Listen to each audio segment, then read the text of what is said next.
नमस्कार, मैं हूं दीपिका। आप देख रहे हैं धरोहर संदेश। सबसे बड़ी बात है, मैं ये बताना चाहूँगी, आम जनता को भी बताना चाहूँगी कि जिस प्रकार से खेल चल रहा है उस खेल के तहत में मैं जानकारी देना चाहूँगी कि जिस प्रकार से गरियाबंद जिला के अंतर्गत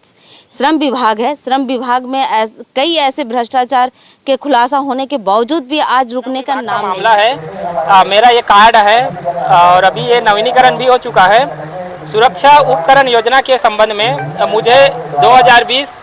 से लाभान्वित दिखा रहा है, लेकिन मुझे अभी तक कोई भी प्रकार का किट या राशि नहीं पहुंचा है। तो इसमें लाभ दिखाकर शायद पैसा को खा दिया गया है, ऐसा लग रहा है मुझे। आज 2025 का डेट है, तो हाँ 5 साल लगभग कंप्लीट हो चुका है और जब तक मैं आवाज़ नहीं उठाता ये दबकर ही रहता। तो सबसे बड़ी बात है कि सुशासन योजना के तहत में जिस प्रकार से एक फिंगेश्वर ब्लॉक पड़ता है, ग्राम बिजली है, वहाँ पर हितग्राहियों द्वारा बताया गया कि हमें गजेंद्र साहू है हितग्राही, वो कलेक्टर के पास में आकर उन्होंने अपनी गुहार लगाई कि जिस प्रकार से उन्होंने बताया कि मैंने आवेदन कई बार किए और सबसे बड़ी बात है कि ऑनलाइन करने के बावजूद भी आज तक मुझे योजनाओं का लाभ नहीं मिला। तो एक ही हितग्राही नहीं, ऐसे लाखों हितग्राही हैं लेकिन उनको अभी तक लाभ नहीं मिला है। सबसे बड़ी बात है कि जिस प्रकार से श्रम विभाग की जो योजना है और सुशासन की योजना है कि हर व्यक्ति तक अंतिम छोर तक योजनाओं का लाभ मिले, लेकिन ऐसा नहीं होता है। क्यों ऐसा नहीं होता है मैं बताना चाहूँगी कि यहाँ पर दलाल और विभाग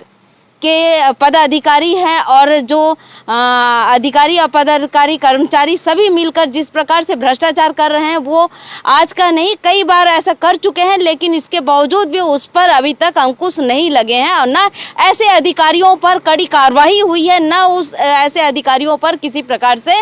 अंकुश लगा है। सबसे पहले मैं बताना चाहूँगी कि जब से गरियाबंद जिला बना है और गरियाबंद जिला जब से अस्तित्व में आने के बाद आज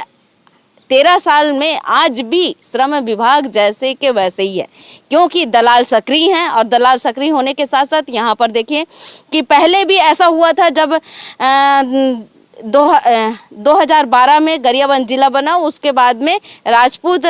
जिला अधिकारी के रूप में यहाँ पे पदस्थ हुए और वहाँ पर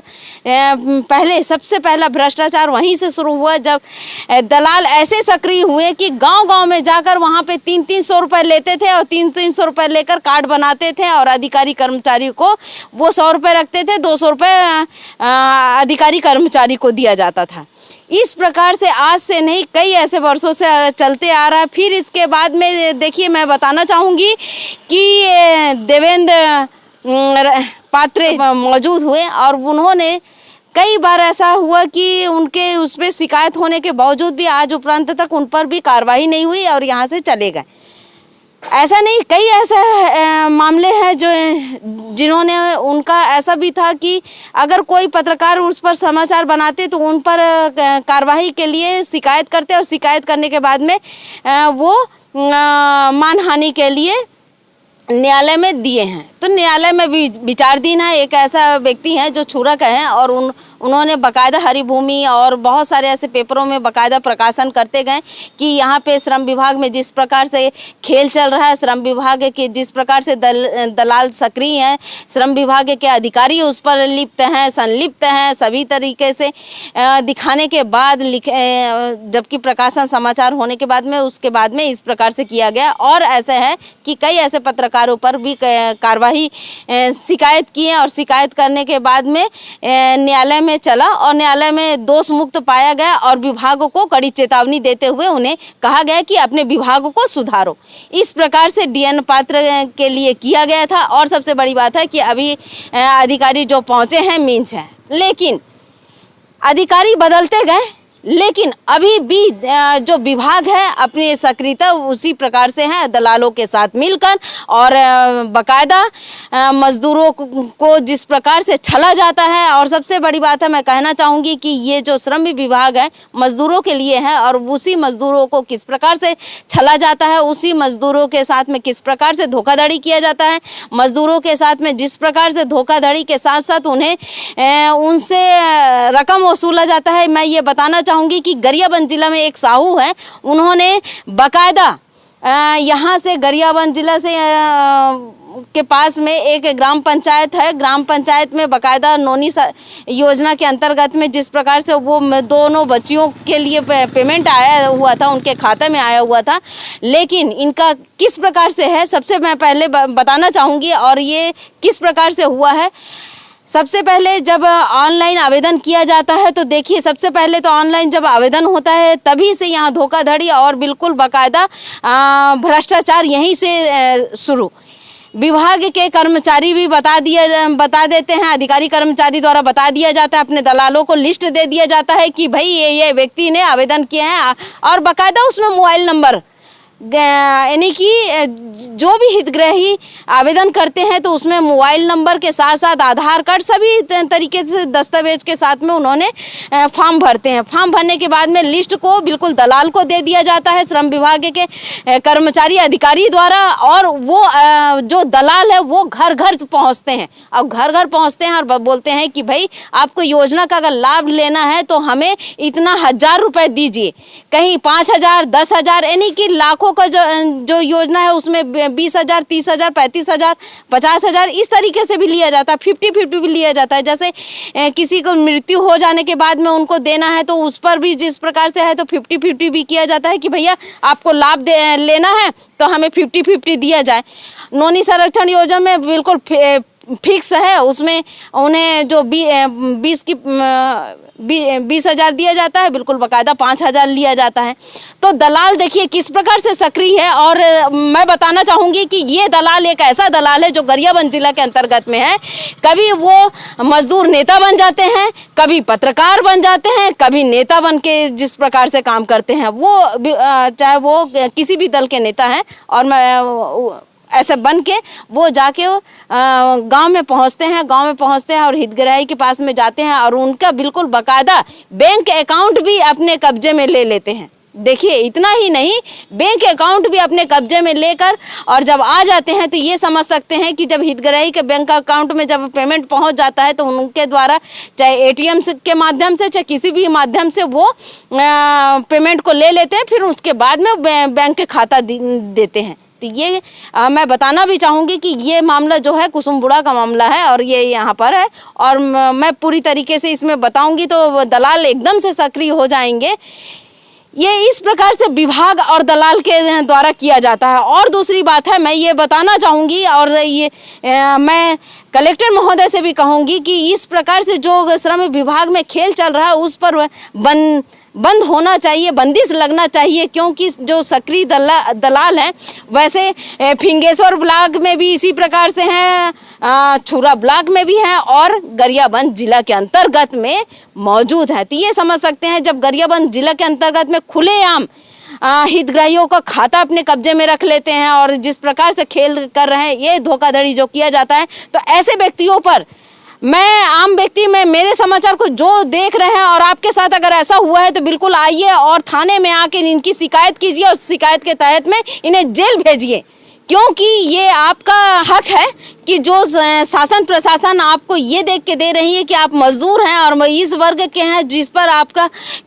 हक का पेमेंट को जिस प्रकार से ये ले लेते हैं और जिस प्रकार से कहा जाता है तो ऐसा नहीं है। सबसे बड़ी बात है, मैं ना श्रम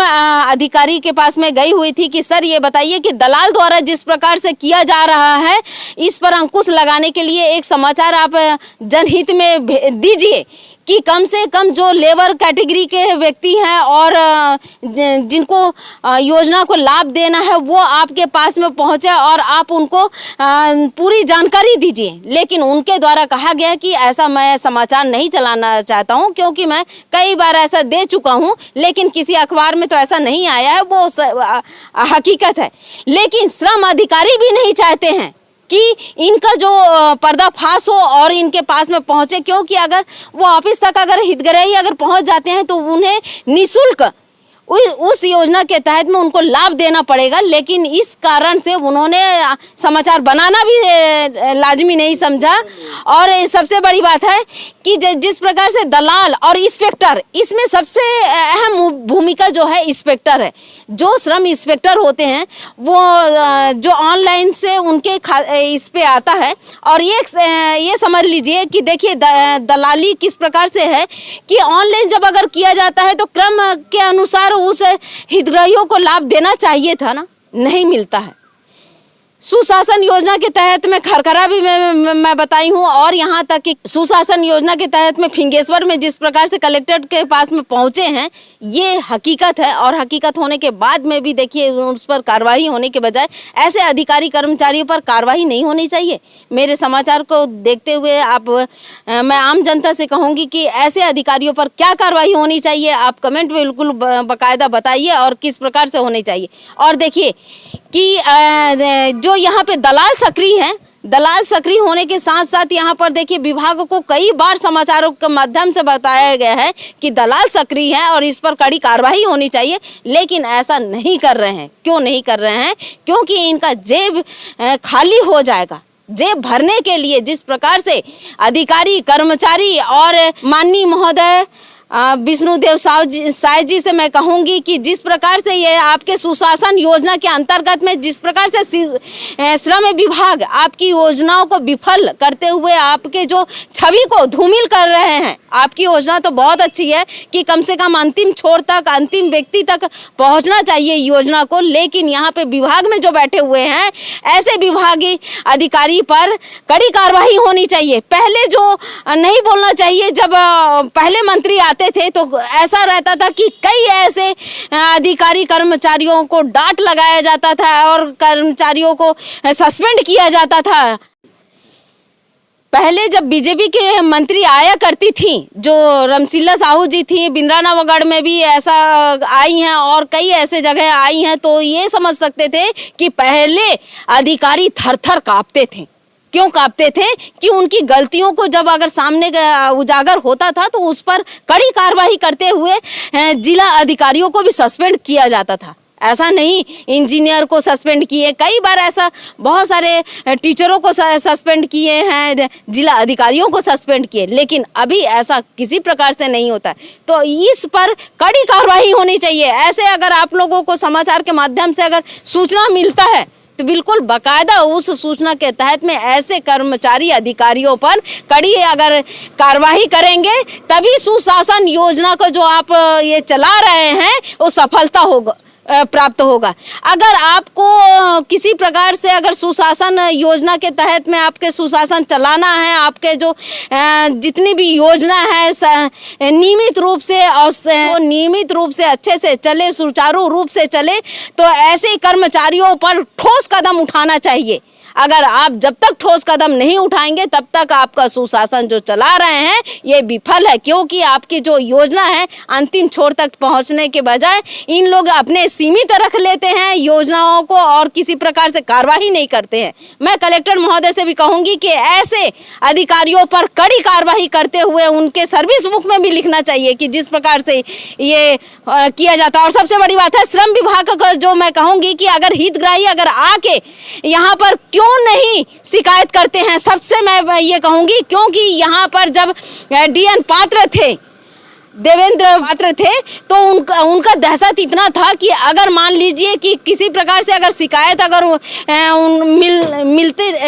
कलेक्टर में आके वहाँ शिकायत किया जाता था तो शिकायत के दौरान वो अपने जो व्यक्ति को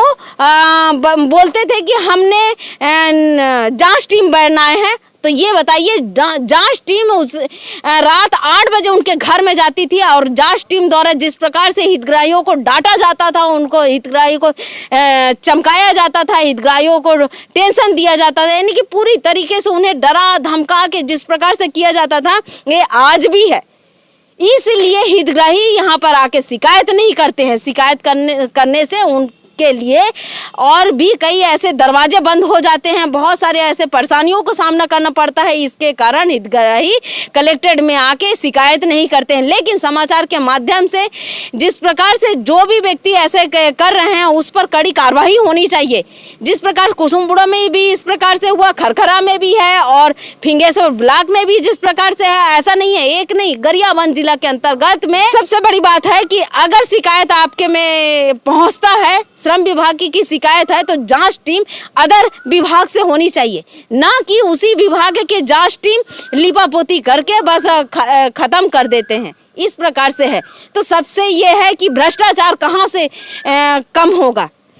भ्रष्टाचार है, हम पत्रकार इतने मेहनत से हम समाचार बनाते हैं और उस समाचार को देखिए तोड़ मरोड़ कर किस प्रकार से विभाग द्वारा किया जाता है। अगर मान लीजिए कि हम समाचार बनाए हैं, समाचार में अगर उसे कड़ी कार्रवाई होनी चाहिए तो छोटी सी कार्रवाई करके उसे खत्म कर देते हैं। यानी कि हम समाचार बनाए कि इस व्यक्ति को ऐसा हुआ है और ये व्यक्ति को योजना का लाभ नहीं मिला है, तो बस उस योजना का लाभ उस व्यक्ति को दे दिया जाता है। तो ये बताइए भ्रष्टाचार कहाँ रुकेगा अगर वो उस व्यक्ति को उस समय जब समाचार को संज्ञान लेते हुए उस व्यक्ति को लाभ दिया जाता है, लेकिन उस पर पैसा मांगा जाता है, उस पर कड़ी कार्रवाई होनी चाहिए। विभाग को कड़ी कार्रवाई होनी चाहिए ना, ऐसे विभाग को जिस प्रकार से वो भ्रष्टाचार कर रहे हैं, लेकिन ऐसे विभाग पर कड़ी कार्रवाई नहीं करते और कहा जाता है कि आपके समाचार देखते हुए हमने उस विभाग के व्यक्ति से कहा और उस विभाग के व्यक्ति उस हितग्राहियों को दे दिए हैं, योजना का लाभ दे दिए, बस खत्म। इस प्रकार से खत्म और लिपापोती कर दिया जाता है। ऐसे लिपापोती करने से ये बताइए सुशासन योजना कहाँ तक सफल होगा। सुशासन योजना केवल दस्तावेजों पर है, जमीनी हकीकत में आज भी जाके देखिए कि जमीनी हकीकत में ऐसा कहीं पर भी सुशासन योजना के पूरी तरीके से योजना का संचालित नहीं है, ये हकीकत है।